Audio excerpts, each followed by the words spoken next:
তোমার ছলনা যে ধরে ফেলেছি জানো। তবে একটি কথা বলে যাচ্ছি, বলো দেখি। আজ তুমি যতই ছলনা করো না কেন, আমাকে যে কিছুতে ধরতে পারবে না। তাই বলছি, আমাকে যদি বিবাহ করার ইচ্ছা থাকে তাহলে কি করবে জানো? আমার বাবার নিকটে সুন্দর করে ঘটক পাঠিয়ে দিও। কেমন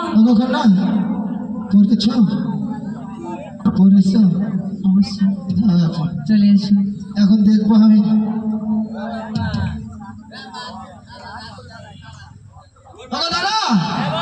কিভাবে যাব। দাদা এটা তো লেগে গেল রে। কিভাবে এখন কি পাঠাতে বললি? এখন তো লেটা লেগেছে সেটা পরে। হ্যাঁ, এখন কিভাবে যা মাকে বলবো আর বাবাকে বলবো? আরে সেটা তো আমি আছি, আমি ম্যানেজ করবো সেটা। পারবি তো? চল। তাহলে বৌদিকে লাগাবো। না না, আমি যথেষ্ট। তাহলে বৌদি বলবে মাকে। চল। আচ্ছা চল। ওরি কলমে কিনা কাহিনী ও বিধি কলমে নাই আমারে পোড়া কপালে এতই তো কলমে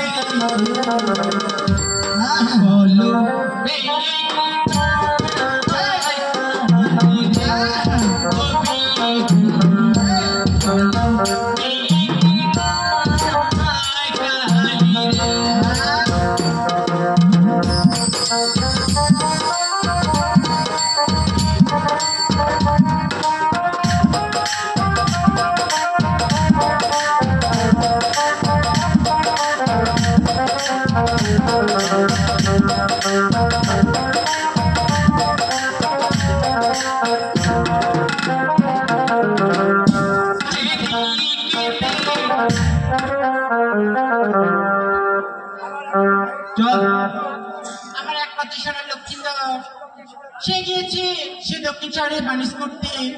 জানি না ভগবান সে কেমন আছে, কি করছে। তুমি তার প্রতি সহায় থেকো ভগবান, তুমি তার প্রতি সহায় থেকো।